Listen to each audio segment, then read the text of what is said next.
Today, we will look at a company that was one of the pioneers of the video game industry. Atari was founded in 1972 and was the brainchild of Nolan Bushnell and Ted Dabney. The name Atari seems unusual, doesn't it? Atari is a term for a move in the game Go, a Chinese board game, similar to checkmate in chess. Both the founders were fans of Go. You may ask why the story of Atari is interesting at all. That's because Atari is a company whose downfall was almost as dramatic and steep as its rise was. At a point during their early 80s success, the company went from a revenue of $75 million to $2 billion in a matter of 3 years. It increased by almost 25 times. This revenue increase made it the fastest growing company in the United States. But somewhere along the way, Atari lost its vision and never really found it again. In today's video, we will discover what made Atari successful and what led to its fall from grace.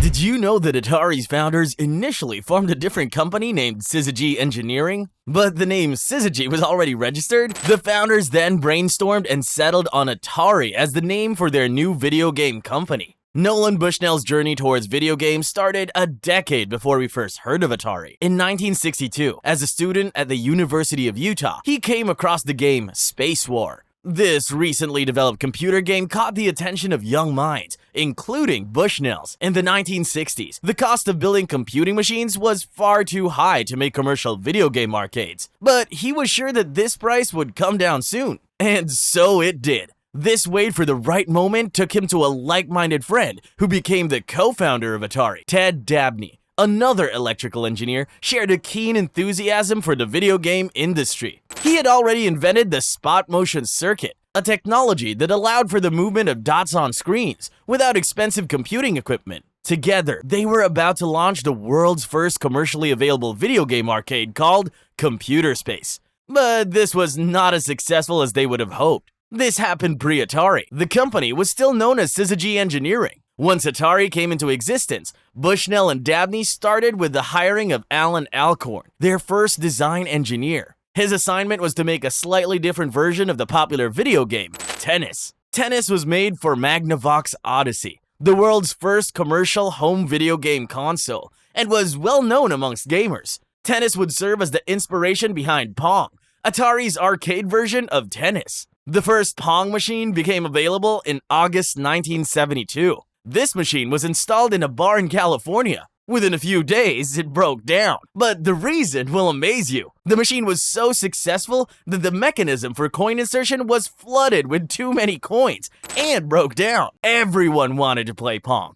By 1974, 8,000 Pong machines could be found in restaurants, bars, and amusement parks. The game was a raging success. But the success brought about some challenges too. Firstly, because Atari did not have any patents on the game pre-launch, multiple copies were available in a matter of months. Secondly, Magnavox Odyssey filed a case against Atari regarding the similarities with tennis. Atari decided to settle the suit out of court, but did not attempt to fight off the imitators. It was better to focus on the future, because fighting the imitators would mean spending a lot of money. With the success of Pong, Atari had spread itself too thin. The sale and upkeep of the machines proved to be a difficult task with their limited resources. The number of Pong machines sold had to be limited to around 12,000 units. The chaos around Pong's success created separate visions for the two founders. Bushnell seemed to be the one calling the shots, and Dabney wasn't happy about his voice not being heard.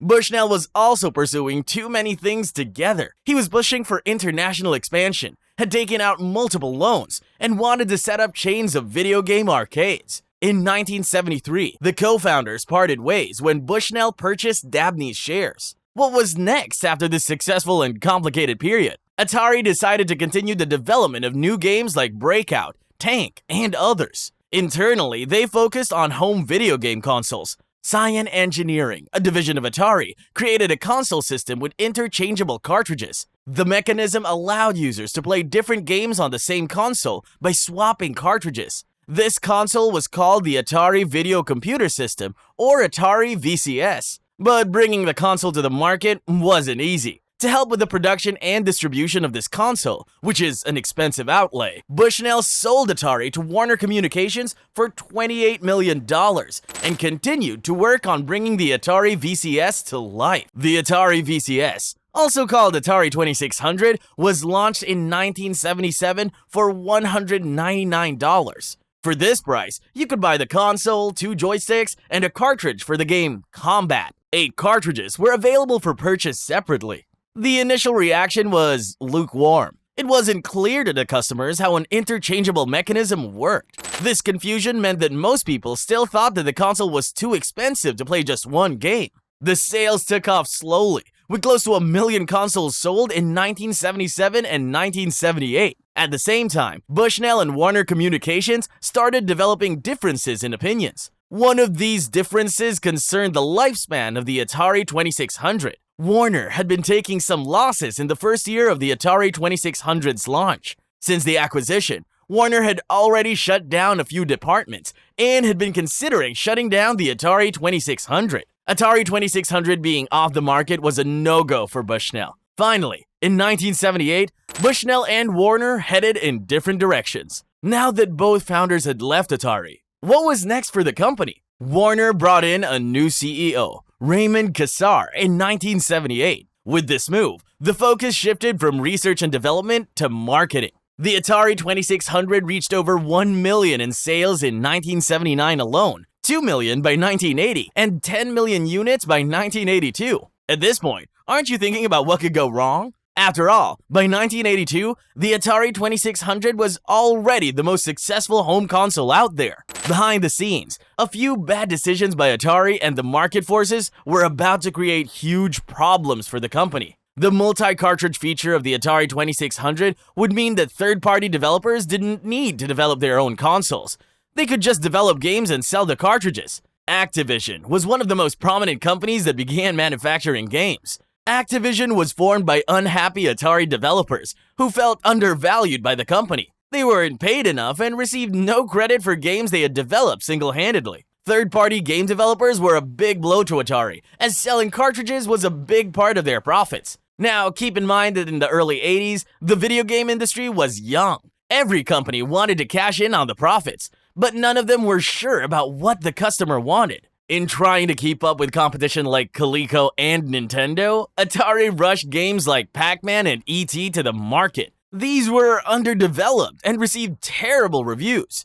Fun fact, Atari manufactured 12 million copies of Pac-Man and 4 million of E.T. Pac-Man sold 7 million units, and E.T. sold only 1.5 million. By 1983, Atari wasn't even sure where the next bit of success would come from. It didn't help that the video game market crashed due to the countless number of consoles and poor quality games flooding the industry. Do you know what other devices became really popular during this time? The 1980s saw the rise of personal computing. Instead of the video game consoles Atari and others sold, many preferred to buy computers as they could do more. By the end of 1983, Atari posted $500 million in losses. In 1984, Atari was sold to Jack Tramiel and pivoted to personal computing. They launched the Atari ST computer, which enjoyed some success because of its advanced software for music developers and lovers. The period from 1984 to 1996 saw Atari fail at several device launches. The Atari 7800,